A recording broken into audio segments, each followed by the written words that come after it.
Selamat datang di channel Milanisti Indonesia.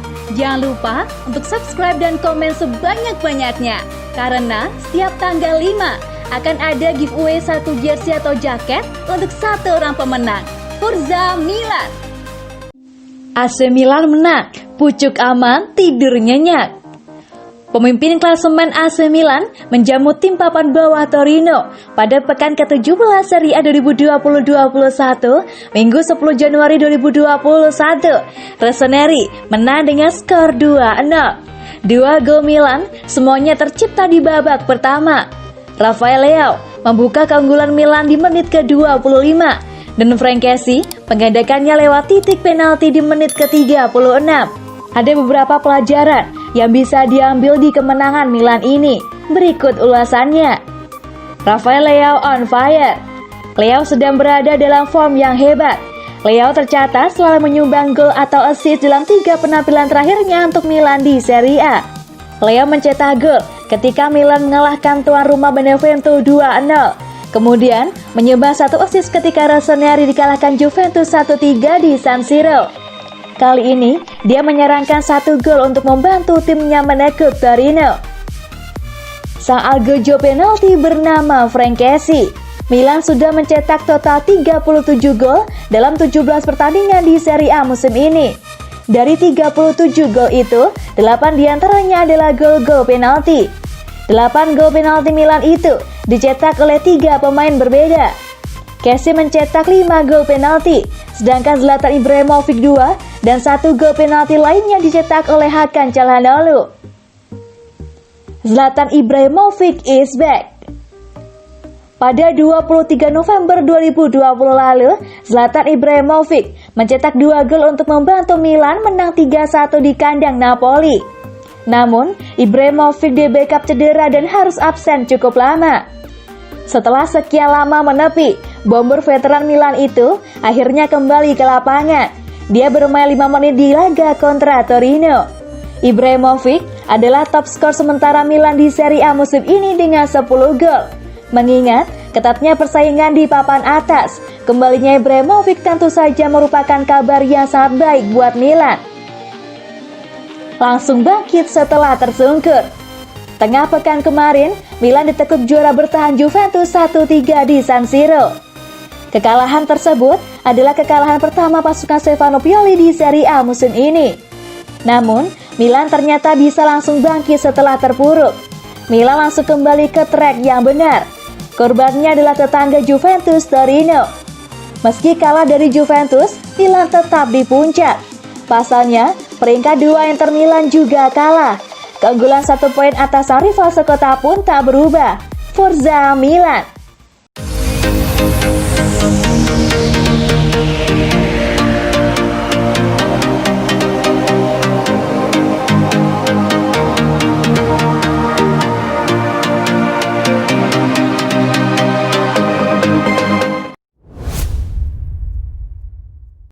Stefano Pioli tidak heran AC Milan bisa menang atas Torino. Stefano Pioli sama sekali tidak terkejut bahwa AC Milan segera bangkit untuk mengalahkan Torino. Akan tetapi, kekalahan dari Juventus masih menyisakan luka.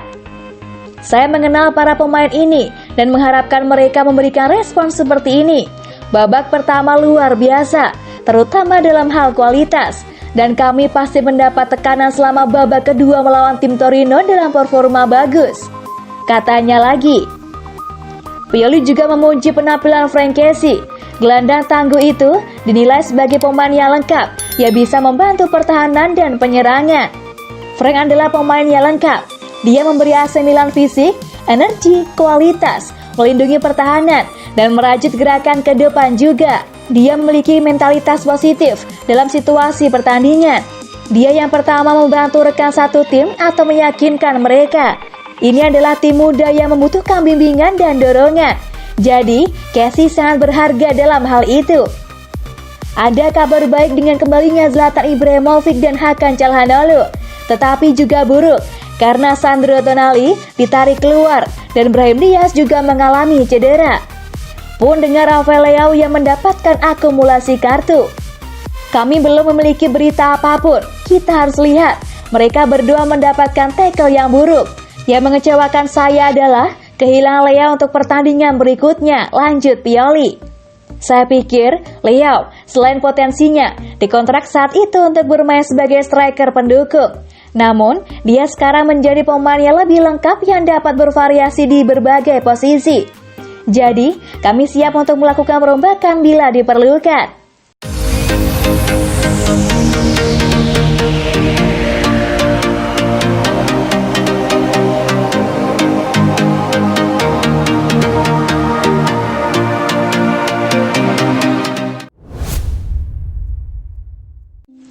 Pemanasan ekstrim Ibrahimovic, tanda comeback dari cedera. Penyerang gaek AC Milan Zlatan Ibrahimovic melakukan pemanasan tak biasa pada laga melawan Torino, Sabtu 9 Januari 2021 malam atau Minggu dini hari waktu Indonesia Barat. Kemenangan Rossoneri semalam juga menjadi momen comeback sang penyerang gaek Zlatan Ibrahimovic yang baru sembuh dari cedera sejak akhir November 2020. Zlatan masuk pada menit ke-85, menggantikan Rafael Leo dan bermain selama 5 menit. Meski tak mencetak gol, Zlatan punya gaya sendiri dalam menandai comeback-nya di lapangan. Dikutip dari Football Italia, sebelum masuk ke lapangan, Zlatan melakukan pemanasan tak biasa di sisi lapangan. Saat kamera televisi sedang menyorot pemanasan Zlatan, pemain 39 tahun tersebut mengangkat kaki tinggi, melewati kepala pelatih kebugaran AC Milan. Sang pelatih pun terlihat cukup kaget dan melihat ke arah Zlatan. Namun Zlatan justru melakukan hal tersebut hingga 2 kali. Sementara itu, pelatih AC Milan Stefano Pioli mengaku sudah menduga dan mengharapkan penampilan apik timnya saat melawan Torino. Saya harus mengakui, saya sama sekali tidak terkejut dengan penampilan ini, kata Pioli kepada DAZN. Saya mengenal para pemain ini dan mengharapkan mereka memberikan respon seperti ini.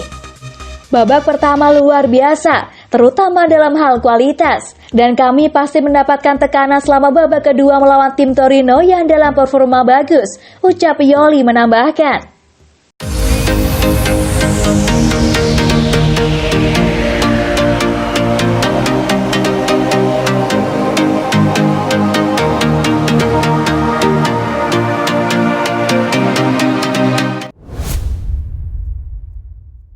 AC Milan dapat diskon untuk Boyong Kabak. Menurut laporan dari Sempre Milan, AC Milan mendapat diskon alias potongan harga untuk membeli seorang bek tengah. Dia adalah Ozan Kabak, di mana Schalke selaku klub pemiliknya memilih untuk menurunkan harga sang pemain. Hal ini tentu merupakan kabar gembira bagi AC Milan yang memang sedang mencari seorang bek tengah. Ozan Kabak sendiri merupakan salah satu bek incaran AC Milan dengan spesifikasi kemampuan bertahan di atas rata-rata. Bahkan, Liverpool pun sempat tertarik dengan Kabak, yang membuktikan bek Schalke itu memang punya kemampuan mumpuni. Namun, meski sudah mendapat diskon untuk membeli Kabak, ternyata itu bukan pilihan utama atau prioritas untuk posisi bek. AC Milan dikabarkan sebenarnya menjadikan Mohamed Simakan sebagai target utama. Jika Simakan dari Strasbourg gagal didapatkan, barulah Ozan Kabak yang akan diangkut AC Milan pada Januari ini. Baik Kabak ataupun Simakan sudah dianggap oleh AC Milan memenuhi kriteria untuk mengisi lini pertahanan tim. Menarik untuk menantikan apakah AC Milan akan tetap fokus pada Simakan atau mengambil kesempatan untuk Kabak yang sudah diberi diskon oleh Schalke.